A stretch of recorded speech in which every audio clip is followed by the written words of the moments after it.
Hello, and welcome back to Attack on Titan enthusiasts. The fights between the Titans are very interesting, but there are also humans who can go toe-to-toe with Titans. In this video, we'll share with you a ranking of the top 10 strongest humans. This ranking is based on our opinions of their combat abilities as a human, not including their Titan powers. So, as a result, some unexpected people might have made the list. Please be aware, this video contains spoilers up to the final chapter of the manga. Number 10. Reiner Braun. Reiner Braun is the heir to the Armored Titan and a member of the 104th class of cadets, just like Eren. During his time as a trainee, he was ranked second only behind Mikasa and was highly praised by instructor Shadis for being very strong both physically and mentally. When the Tross district was overrun by Titans and the headquarters retaining their gas supply had to be recaptured, he defeated a Titan with a single blow, showing just how strong he was. But Reiner's character changes drastically after the beginning of the story. At first, he seemed very strong, confident, and dependable. But in the latter half of the story, he had become weak, both physically and mentally. Some people really don't like Reiner, but the reason we put him in this list was because of how hard he is to kill. Reiner might have survived more near-death experiences than any other character, like how he was almost killed multiple times during the operation to retake Wall Maria. In Volume 24, Chapter 96, he showed how tough he was, standing back up to choke out Annie after he had just been beaten half to death. He even tried to take his own life, but still survived until the last chapter. A lot of people think that Reiner is Isayama sensei's favorite character, so he couldn't die no matter how much he wanted to. Number 9. Hange Zoe. Hange was a division commander of the Scouts when she first appeared in the story, and after Erwin's death, she became the 14th commander of the Scouts. Although Hange doesn't appear in many battle scenes in the story, she was a very high rank in the Scouts, so it should only be expected for her to be very strong in a fight. In a conversation with Eren, when he first joined the Scouts, Hange said that when she first joined the Scouts, she relied on her hatred to fight the Titans. The number of Titans Hange has killed is unknown, but it's believed that she's killed at least 30 Titans. In addition to her own fighting capabilities, Hange was also a very out-of-the-box thinker, and this led to her developing the Thunder Spears, a new weapon for defeating Titans that made all of the Scouts more powerful. Her brilliant mind is another strength that we considered when making the rankings. Number 8. Erwin Smith. With his next-level leadership, charisma, and decisiveness, Erwin is expected to be quite capable in a fight. In the main story of Attack on Titan, he was rarely shown fighting himself. But in the OVA, No Regrets, he and Mike managed to corner Levi. There's no one that can compete with the Ackermans, considered to be the strongest family of humans. So even if it wasn't a 1v1 fight, this was still a moment showing his high level of fighting ability. Erwin was also shown confronting Titans as a member of the Scouts in the very first chapter, when the main character Eren was still a child. So we can assume that he participated in many expeditions outside the walls before becoming the commander. The death rate for Scouts was extremely high before Erwin created the long-range scouting formation. So the fact that he survived so many missions without that is also worth noting. In Volume 12, Chapter 49, Erwin's right arm was eaten by a crawling Titan when he was trying to rescue Eren from Reiner and Bertolt. Although this made it impossible for him to fight in future battles, he still continued to command the Scouts on the front lines, and that made lots of fans respect him. Number 7. Annie Leonhardt. Annie, the heir to the female Titan, was able to make calm decisions and had amazing fighting abilities, especially her powerful kicks. When she was a trainee, she completely destroyed Eren and Reiner. But later in the story, we learn more about her harsh past that led to her mastery of these fighting techniques. Annie was actually the child of a woman who had had an affair with an Eldian. Her father was determined to make Annie a future Marleyan warrior to avoid the hopeless life they lived in the camps. So he had her undergo extremely rigorous training. Annie also had a chance to fight Mikasa, who was angry at her for beating up Eren back when they were still cadets. This fight between Annie and Mikasa was a big topic among fans, because the fight was never shown. Some people say that Mikasa definitely won because she was so much stronger, but you can't forget that martial arts were created to fight stronger opponents. So some of you might be wondering about what the outcome was. It turns out that Isayama-sensei stated in an interview that there was no clear winner because the instructor arrived in the middle of the fight between the two. We'll just have to wonder what would have really happened if the two had gotten to fight.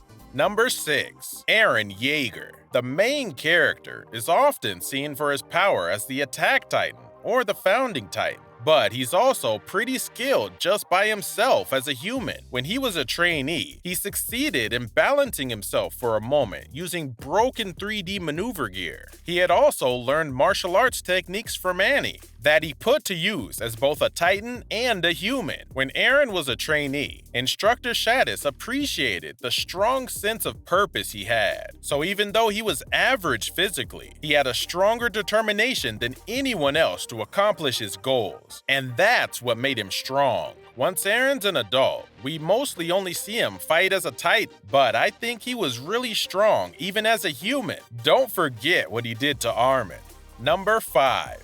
Bertolt Hoover. Although Bertolt rarely appeared in fights as a human, Reiner says he is very strong and actually more capable than anyone else. When he was a warrior candidate, his scores were very high, and he mastered the power of the Colossal Titan immediately after inheriting it. The fact that it took Eren quite some time to master the abilities of the Attack Titan goes to show how talented Bertolt was. He was said to have high potential, so you would think he would be ranked higher than this. But what holds him back is that he was rather weak-willed and never took the initiative. So much so that Eren even called him Reiner's lackey. In his last fight, during the recapture of Wall Maria, he finally starts to act on his own, but he probably should have learned how to be proactive a lot earlier.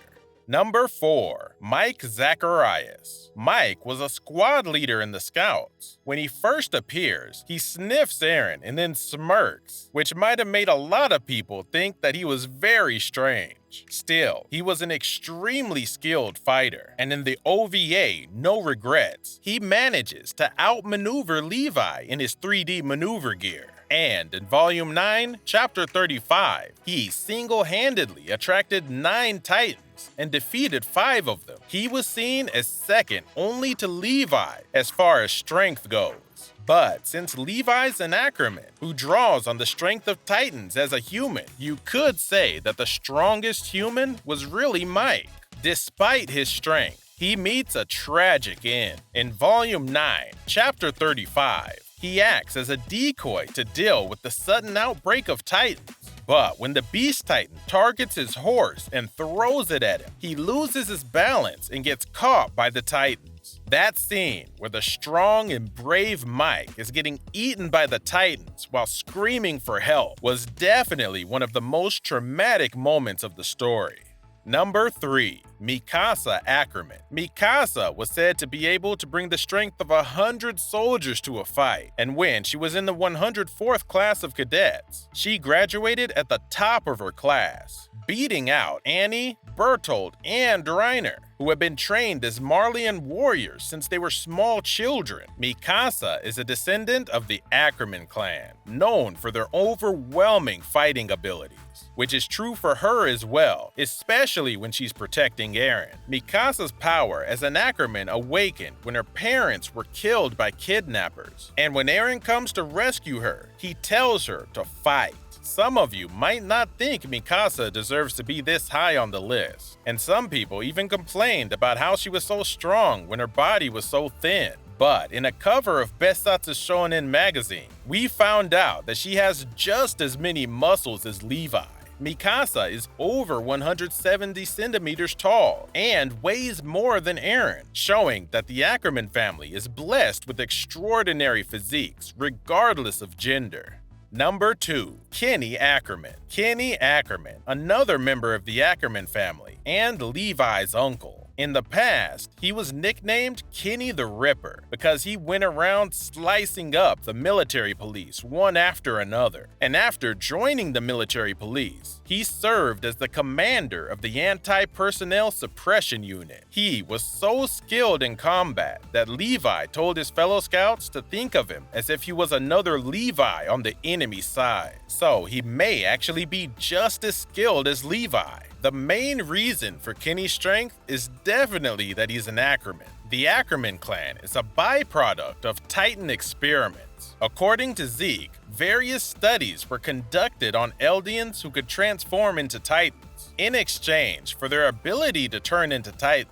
they can draw on some of the power they'd only be able to access as a Titan while in human form. Kenny, who wanted to take the power of the founding Titan, eventually died disappointed when he was told by Rod Rice that he could not transform into a Titan. He was caught up in the explosion and collapse of the cave they were in. The reason why he wanted to become the founding Titan was because he wanted to be able to see things the way his friend Uri Rice had before he died. Combine that with the fact that he was also Levi's foster parent, and you could say that despite all the horrible things he had done, he was a person who cared about the people closest to him. Number 1. Levi Ackerman. Of course it's Levi, humanity's strongest soldier. Levi is definitely the strongest human in the story, with his strength alone being ranked equivalent to that of an entire brigade. A brigade is a unit of about 1,500 to 6,000 soldiers, depending on the country and time period. So you can see that Levi's strength is extraordinary. Since his first appearance, all we ever do is see Levi win in fights, whether that was against normal Titans, the female Titan, or the Beast Titan, especially against the Beast Titan. He fights with Zeke multiple times, and despite completely overwhelming him every single time, Zeke always managed to slip away. In Volume 34, Chapter 137, Levi finally manages to end the rumbling by cutting off Zeke's head. These fights showed that Levi's strength surpasses even that of some of the 9 Titans. He's shown his strength to such an extent that there are even people that think that the evaluation of his fighting power being comparable to that of a single brigade is an underestimation. Alright, that's all we have for the top 10 strongest humans. But I was asked to put one other person in as an honorable mention, Keith Shadis. He stands out more for his strength of character than his fighting ability. So we thought in that way, he was the strongest character. As you can see, all the important characters have their own unique personalities and strengths. This time, we included the Ackerman family, but please let us know in the comments section how you would rank them if there were no Ackermans. Thank you for watching. I hope to see you again in the next video.